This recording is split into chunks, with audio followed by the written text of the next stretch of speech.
Silver line പദ്ധതിക്ക് പകരം E Sreedharan മുന്നോട്ട് വെച്ച ബദൽ പദ്ധതി പരിഗണിച്ച് കേന്ദ്രം. സെമി ഹൈസ്പീഡ് റെയിൽവേ പദ്ധതിയുടെ സാധ്യതയാണ് പരിശോധിക്കുന്നത്. ഇ ശ്രീധരൻ മുന്നോട്ട് വെച്ച പദ്ധതിയാണ് കേന്ദ്ര റെയിൽവേ മന്ത്രാലയം പരിഗണിക്കുന്നത്. ഇ ശ്രീധരൻ ഡൽഹിയിലെത്തി കേന്ദ്ര റെയിൽവേ മന്ത്രിയെ കണ്ടേക്കും. അതേസമയം അങ്കമാലി ശബരി റെയിൽപാത യാഥാർത്ഥ്യമാക്കാൻ നടപടി ഉടൻ ആരംഭിക്കും. വിവരങ്ങളുമായി ജിഷ്ണു കൃഷ്ണൻ ചേരുകയാണ്. ജിഷ്ണു, സംസ്ഥാനത്തെ റെയിൽ വികസനവുമായി ബന്ധപ്പെട്ട് തിരക്കിട്ട ചർച്ചകളാണ് ഡൽഹിയിൽ പുരോഗമിക്കുന്നത്. അതിൽ ഒരു ധാരണയായിരിക്കുന്നു, സിൽവർ ലൈൻ പദ്ധതിക്ക് പകരം ഇ ശ്രീധരൻ മുന്നോട്ട് വെച്ച ബദൽ പദ്ധതി പരിഗണിക്കുകയാണ് കേന്ദ്രം. എന്താണ് കേന്ദ്ര സർക്കാരിന്റെ നീക്കം?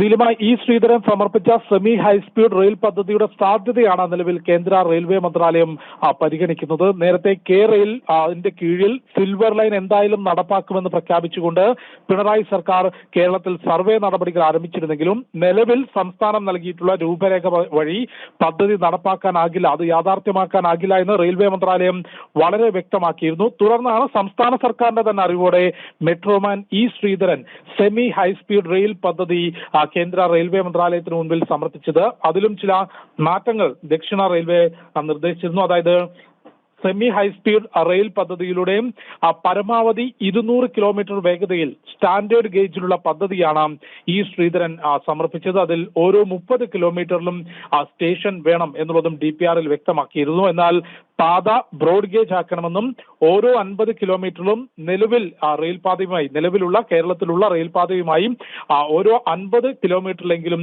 പുതിയ റെയിൽപാത ബന്ധിപ്പിക്കണം തുടങ്ങിയിട്ടുള്ള മാറ്റങ്ങൾ DPR ൽ വരുത്തണം എന്ന് ദക്ഷിണ റെയിൽവേ നിർദ്ദേശിച്ചിരുന്നു. അത്തരത്തിലുള്ള മാറ്റങ്ങളോടുകൂടി പുതിയ പദ്ധതി, അതായത് ഈ സിൽവർ ലൈനിന് പകരം സിൽവർ ലൈൻ ഏത് രീതിയിലും നിലവിലെ രൂപരേഖ പ്രകാരം നടപ്പാക്കാൻ സാധിക്കില്ല എന്ന് വളരെ വ്യക്തമാക്കിയിട്ടുണ്ട് കേന്ദ്ര റെയിൽവേ മന്ത്രാലയം. അതിന് പകരം ഇ ശ്രീധരൻ സമർപ്പിച്ചിട്ടുള്ള സെമി ഹൈസ്പീഡ് റെയിൽ പദ്ധതി നടപ്പാക്കാൻ സാധിക്കുമോ എന്നുള്ളതാണ്. അതിന്റെ പരിശോധനയാണ് ഇപ്പോൾ കേന്ദ്ര റെയിൽവേ മന്ത്രാലയം നടത്തുന്നത്. കേന്ദ്ര റെയിൽ മന്ത്രിയും മുഖ്യമന്ത്രിയുമായുള്ള കൂടിക്കാഴ്ചയിലാണ് ഈ വിവരങ്ങൾ ചർച്ചയായത് എന്നാണ് മനസ്സിലാക്കുന്നത്. ഒപ്പം ശബരി അങ്കമാലി റെയിൽപാത സംബന്ധിച്ച് മുഖ്യമന്ത്രിയും റെയിൽവേ മന്ത്രിയും തമ്മിലുള്ള കൂടിക്കാഴ്ചയിൽ ചർച്ച ചെയ്തു എന്ന കാര്യം മന്ത്രി വി അബ്ദുറഹ്മാൻ മാധ്യമങ്ങളെ അറിയിച്ചിട്ടുണ്ട്. ശബരി റെയിൽപാത യാഥാർത്ഥ്യമാക്കുന്നതിനുള്ള നടപടികൾ ഉടൻ ആരംഭിക്കും. കേന്ദ്ര സംഘം ഇതിനായി കേരളത്തിലെത്തും. ജൂലൈയിൽ ഭൂമി ഏറ്റെടുക്കാൻ തുടങ്ങുമെന്നും മുഖ്യമന്ത്രി കേന്ദ്ര റെയിൽവേ മന്ത്രിയുമായുള്ള കൂടിക്കാഴ്ചയിൽ ഈ വിഷയം സമഗ്രമായി ചർച്ച ചെയ്തു എന്ന കാര്യവും മന്ത്രി വി അബ്ദുറഹ്മാൻ അറിയിച്ചിട്ടുണ്ട്. ജിഷ്ണു, ഈ ഘട്ടത്തിൽ നമുക്ക് എത്തേണ്ട നിഗമനം എന്ന് പറയുന്നത് സിൽവർ ലൈൻ പദ്ധതി നടപ്പാകുന്നില്ല. സർക്കാരിന്റെ ആവശ്യം പൂർണ്ണമായും കേന്ദ്ര സർക്കാർ നിരാകരിക്കുകയാണ്. മാത്രവുമല്ല, മുഖ്യമന്ത്രിയുമായി നടത്തിയ കൂടിക്കാഴ്ചയിൽ ഈ വിഷയം സംസ്ഥാന സർക്കാർ മുന്നോട്ട് വെച്ചില്ല എന്നാണ് അറിയുന്നത്. പകരം സിൽവർ ലൈനിന് പകരം ഇ ശ്രീധരൻ മുന്നോട്ട് വെച്ച ബദൽ പദ്ധതി പരിഗണിക്കുകയാണ് കേന്ദ്രം. അതായത് സെമി ഹൈസ്പീഡ് റെയിൽവേ പദ്ധതിയുടെ സാധ്യതയാണ് പരിശോധിക്കുന്നത്. അങ്ങനെയല്ലേ ഈ ഘട്ടത്തിൽ നമ്മൾ നിഗമനത്തിലെത്തേണ്ടത്? നിലമ, തീർച്ചയായും ഈ സിൽവർ ലൈൻ പദ്ധതി നടപ്പാക്കാനാകില്ല. നിലവിലെ DPR പ്രകാരം, നിലവിൽ സംസ്ഥാനം നൽകിയിട്ടുള്ള രൂപരേഖ പ്രകാരം കേരയിൽ അല്ലെങ്കിൽ സിൽവർ ലൈൻ പദ്ധതി നടപ്പാക്കാനാകില്ല എന്നുള്ളത് നേരത്തെ തന്നെ കേന്ദ്ര സർക്കാർ വ്യക്തമാക്കിയിട്ടുള്ളതാണ്. പാർലമെന്റിലും അക്കാര്യം കേന്ദ്ര റെയിൽവേ മന്ത്രി ഉൾപ്പെടെയുള്ളവർ ചൂണ്ടിക്കാട്ടിയിരുന്നു. അതുകൊണ്ട് തന്നെ ഇന്ന് മുഖ്യമന്ത്രിയും റെയിൽവേ മന്ത്രിയുമായുള്ള കൂടിക്കാഴ്ചയിൽ സിൽവർ ലൈൻ സംബന്ധിച്ച് യാതൊരു തരത്തിലുമുള്ള ചർച്ചയുണ്ടായിട്ടില്ല. കാരണം നിലവിലെ DPR പ്രകാരം സിൽവർ ലൈൻ എന്നുള്ളത് അടഞ്ഞ അധ്യായമാണ് എന്നുള്ളത് കേന്ദ്ര സർക്കാർ വ്യക്തമാക്കിയിട്ടുള്ളതാണ്. കേരളം ഒരു സംസ്ഥാനത്ത് നിലവിൽ സംസ്ഥാനം നൽകിയിട്ടുള്ള രൂപരേഖ പ്രകാരം സിൽവർ ലൈൻ സാധ്യമല്ല. അതിന് പകരമാണ് സംസ്ഥാന സർക്കാരിന്റെ കൂടി അറിവോടുകൂടി തന്നെയാണ് metroman E Sreedharan semi high speed rail പദ്ധതി കേന്ദ്ര സർക്കാരിന് സമർപ്പിച്ചിട്ടുള്ളത്. അതിൽ ചില മാറ്റങ്ങൾ വരുത്താൻ ദക്ഷിണ റെയിൽവേ നിർദ്ദേശിക്കുകയും ചെയ്തിരുന്നു. അതുകൊണ്ട് അത് സംബന്ധിച്ചുള്ള പരിശോധന നിലവിൽ കേന്ദ്ര റെയിൽവേ മന്ത്രാലയം നടത്തി വരികയാണ്. ആ പുതിയ DPR പ്രകാരം അല്ലെങ്കിൽ ഇ ശ്രീധരൻ സമർപ്പിച്ചിട്ടുള്ള പദ്ധതി പ്രകാരം സെമി ഹൈസ്പീഡ് റെയിൽ പദ്ധതി ഏത് രീതിയിൽ നടപ്പാക്കാൻ സാധിക്കും എന്നതിന് പരിശോധനയാണ്